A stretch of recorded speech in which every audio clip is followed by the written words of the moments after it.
All right, everybody. So, welcome back to my channel. So, the first well, let me start over. Okay, so if you did the last video when I was talking about which clair are you, the claircognate, clairvoyant, clairaudient, clairsentient. Okay, if you did that, then now you're at the right spot. Okay, so today we'll be talking about clairvoyancy. Okay, we'll be talking about how do you block it, okay, because a lot of people don't understand how they block their gifts, because I was one of the main people who never understood when people said you're blocking your gifts, you're blocking your gifts. I never understood. I was like, how am I blocking it? It's like, I want my gifts, so how am I blocking it? So we're going to talk about how you block it. We're going to talk about how to unblock it, and then we're going to talk about how you can work it out, okay, like how you can make it grow and make it flourish and things like that. Okay, so first things first is, of course, we're talking about clairvoyancy, the ways you block your gifts. All right, so the ways you block your gifts is, number one, we expect something instead of just letting it happen. Okay, we let fear get in our way, we let our ego get in the way. And what I mean by is when we don't get, like, say for instance, we're trying to make contact and it doesn't happen, we let our ego get away. Where it's the self-doubt that ruins it. Okay, another thing is that we are afraid of being possessed. um I know that's sort of what I was kind of afraid of. We think, because we see this in horror movies, that when you work with spirits and things like that, that they want to possess you. They're very selective as well. Another thing is we believe it to be something else. So, such as hallucination or wistful thinking. So, when we ask for a sign and it happens, we're like, oh, it's just coincidence, or we think we're hallucinating. Like, we think what we're seeing or what we're hearing, it's not really there. So, that's another way that we end up blocking it. Another thing is we are afraid of failing when divine guidance asks us to spread our wings and soar. So when you finally get that answer, well, when you finally get a response and it's not the answer that you want, and you're just like, I'm not ready for that. I'm not ready yet. Don't throw me out there. That's another way you block it. The next thing is we're afraid of success because we don't feel deserving of the goodness that the divine guidance seeks to give us. So it's just, again, falling with, I'm not ready, it's not my time yet, and things like that. It says we fear that God will reprimand, punish, or manipulate us if we listen to him. Okay, so again, we're expecting something that's really not gonna happen.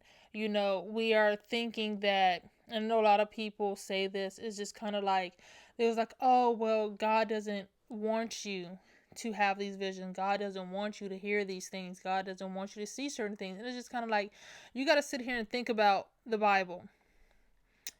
Moses, Job, Joseph, Abraham, all of them, they had a spiritual gift. And if you sit here and think about it, it's clairaudience. They heard him constantly talking to him. They heard God guiding them and leading them the way. So, in today, for some reason, we see it as very evil. And it's just kind of like, that's not God talking to you. And that's really some people just low key hating, because if he's talking to you, how come he's not talking to them? Okay. The next thing is our minds are clogged with judgment, unforgiveness towards ourselves and other people. And of course, we expect certain things, and if it doesn't happen when it's supposed to, all it's just a lot of things. Intense feelings of love that come when we connect with God that are overwhelming. So, definitely, it is an overwhelming amount of love, and it's just like a love that fills you and everything like that. Because I know from my experience, when I sit here and I talk to my ancestors and I talk to God, because I do talk to both, I definitely just ask them to surround me with their love and things like that. And then you just have like this overwhelming, this overfillment of love and things like that. It's just kind of like you're just so happy and joyful, and it's just like, it's a lot, but it's definitely a good feeling, nothing to be scared of. Let's see, we want to expect different answers and things like that. Okay, so yeah, so those are ways that we clog, we block our gifts and things like that because of fear, because we're expecting something to be a certain way, especially with clairvoyancy. Okay, not everyone's going to have premonitions. Not everyone is going to have vivid dreams. Not everybody is going to see spirits. Not everyone is going to like. Some people might have all of it, but not everyone. So we definitely sit here and like place that judgment, and then we question a lot of things, and then we wonder, is it really true or not? So those are ways that we do block it. Okay.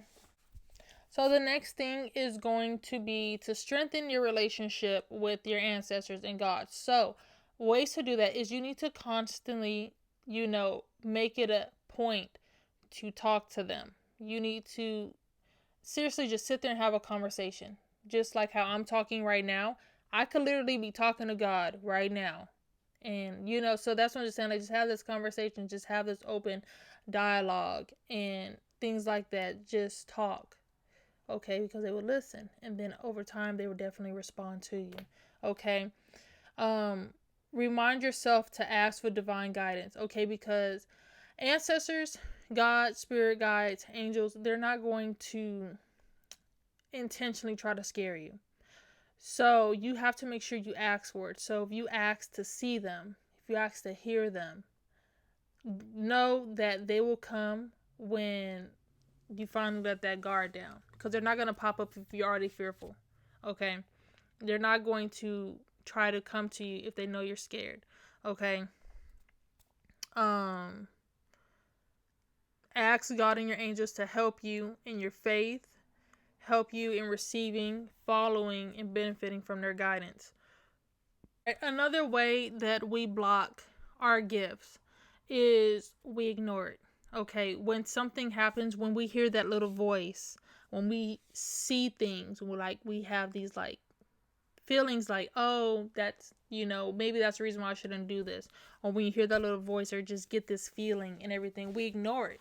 Okay, when you constantly ignore it, then they'll stop sending you these messages because you're probably not ready at that moment. Okay, but say well, they'll stop doing that. Another thing is you do have to heal from religious beliefs. Okay, because religious beliefs will literally make you sit there and think that this is evil and this is not God given when it is God given. Okay. All right. Some other things are ways to know that it's true guidance and not your ego and your lower self talking to you, because true guidance is nothing but positivity. True guidance is not going to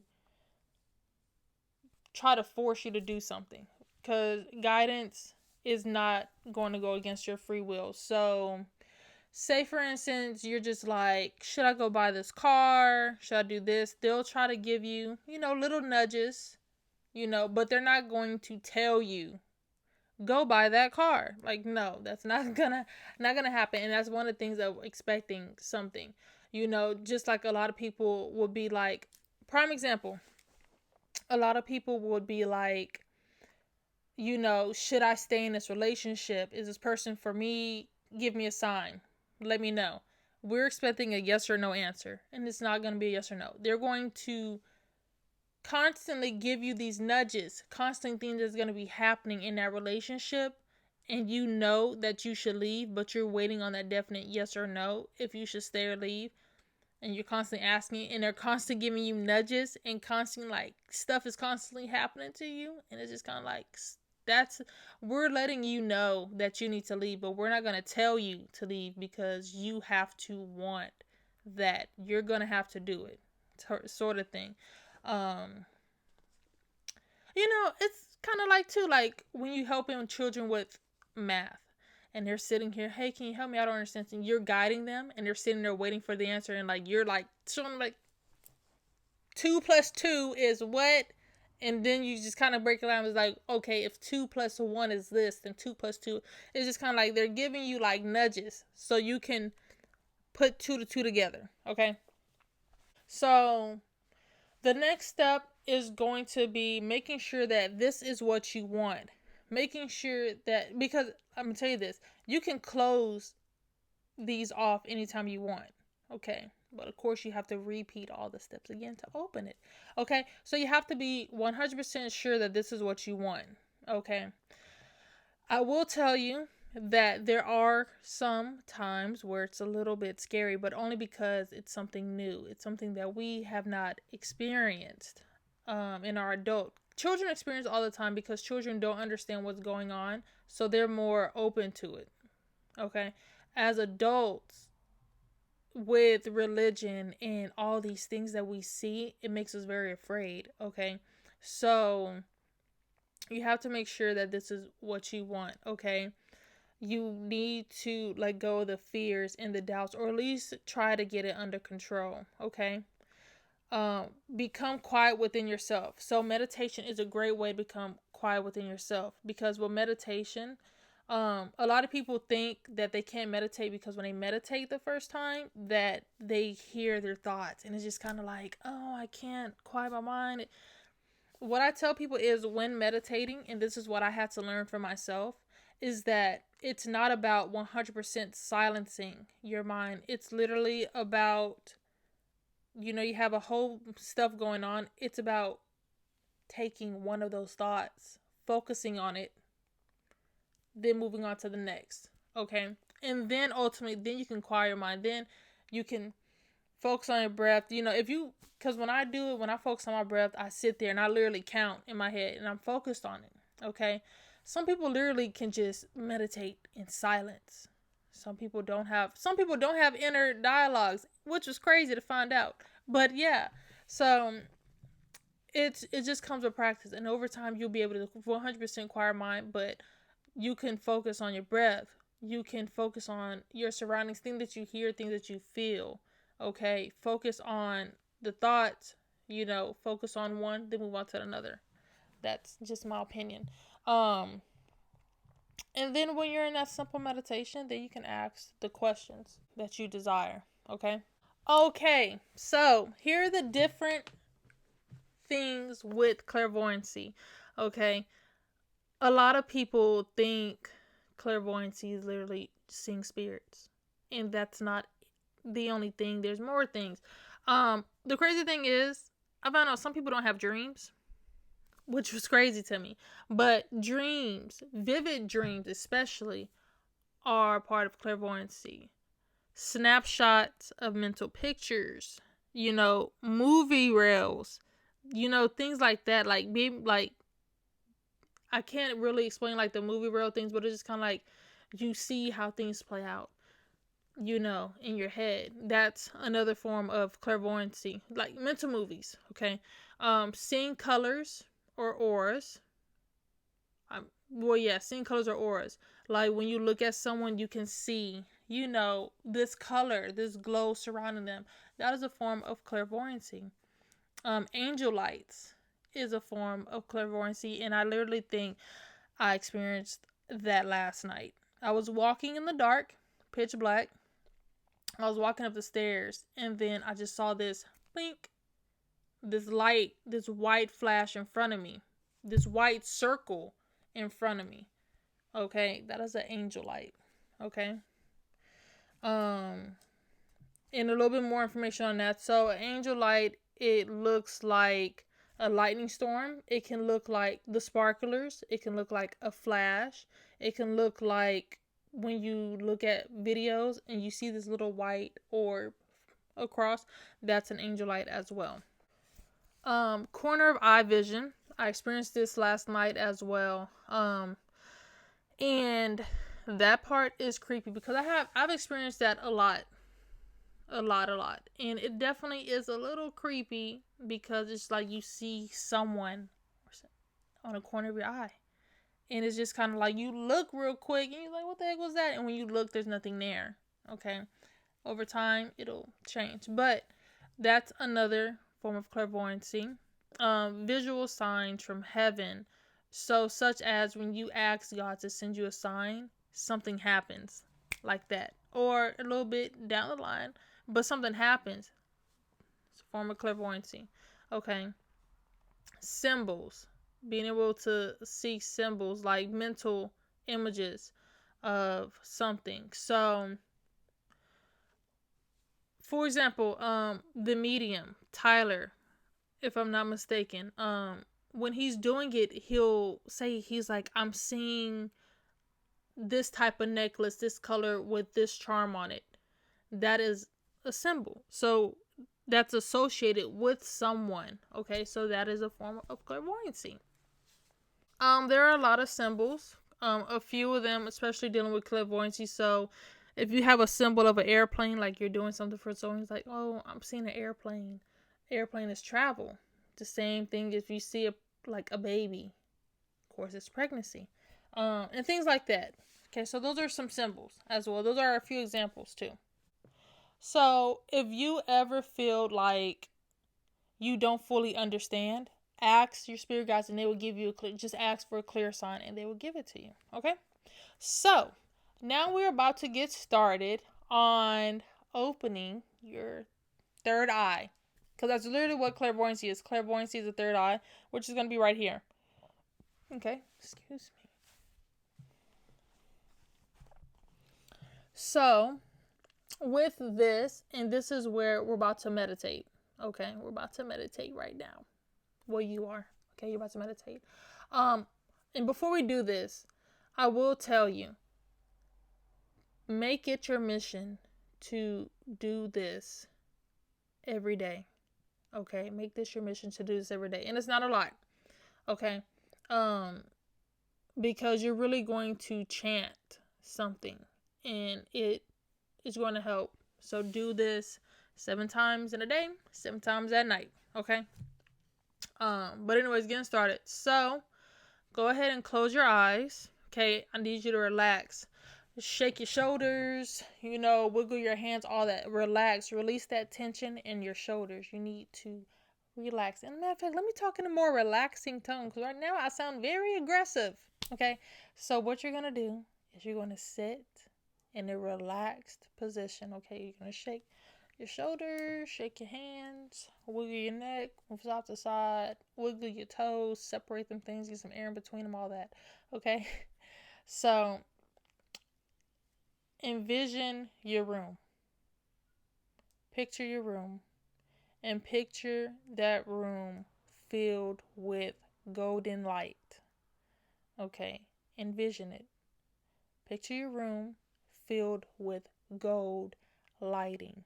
Okay, now you're going to breathe in and breathe out. And you're going to be breathing in as much as the gold light as you can. Okay, do not try to be an overachiever. Okay, just breathe in as much as you can. Okay, it's not a competition.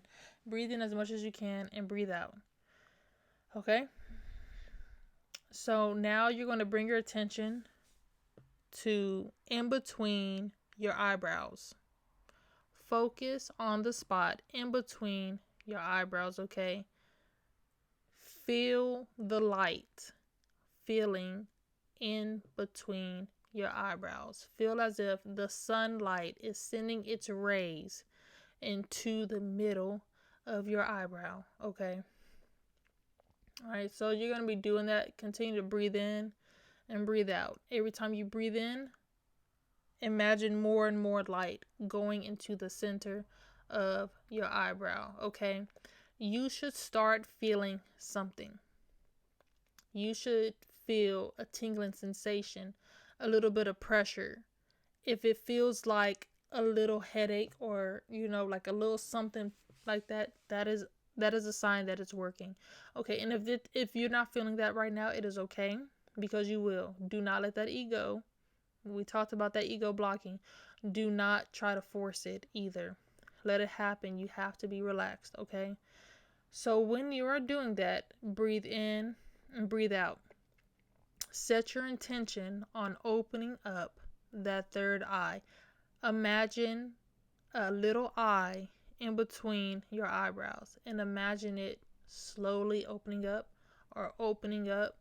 Okay, you should feel some pressure. And if you're feeling pressure or you're feeling pain, that just means that it hasn't been used in a while and it has to be worked out. Same when you go running and you stretch and you feel the tightness of that muscle is because it needs to be stretched. It needs to be, worked out and dealt with a little bit more. Okay.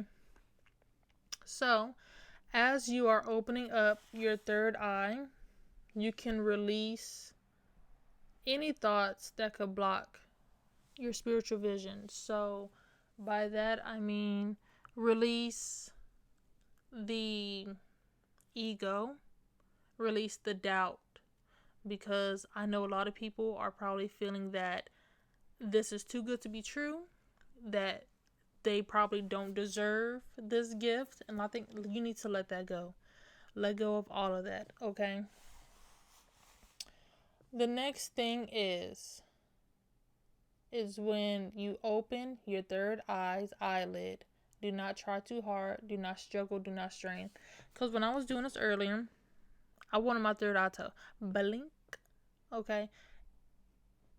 It's okay if it does not open completely all the way. It just has to be continue to be worked on. Okay?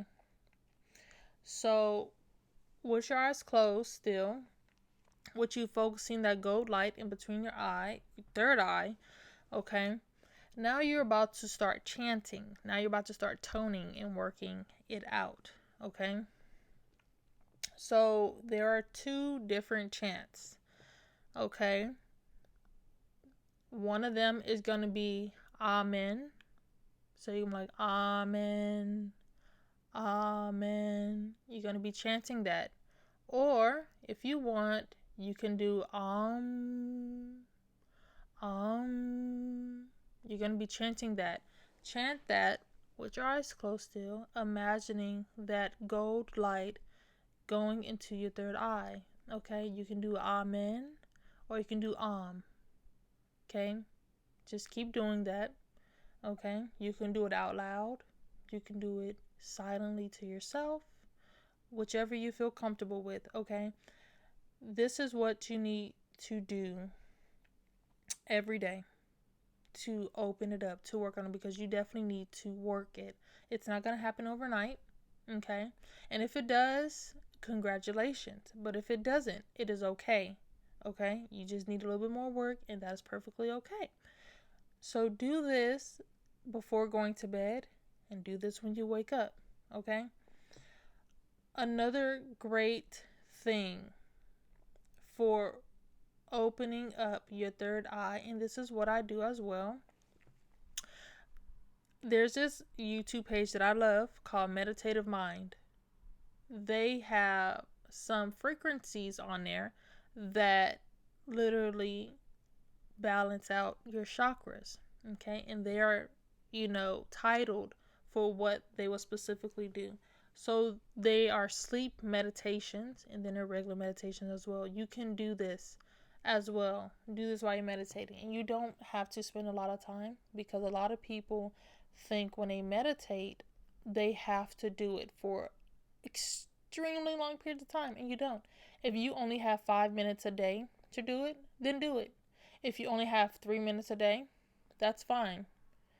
Just take that time to sit there and focus and balance and focus on your third eye, okay?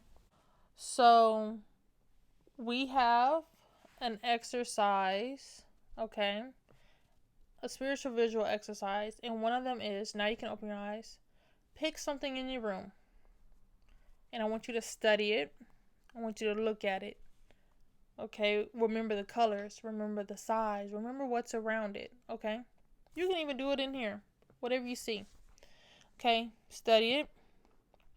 Now you're going to close your eyes again, and can you see it? Do you see a blurred version of it? Do you see a black and white version of it? And if you do, ask your ancestors, your spirit guides, or God to clear up the image for you. Okay? That is an exercise that you can do on your own anytime, just to work on it. That is a workout for it. Okay?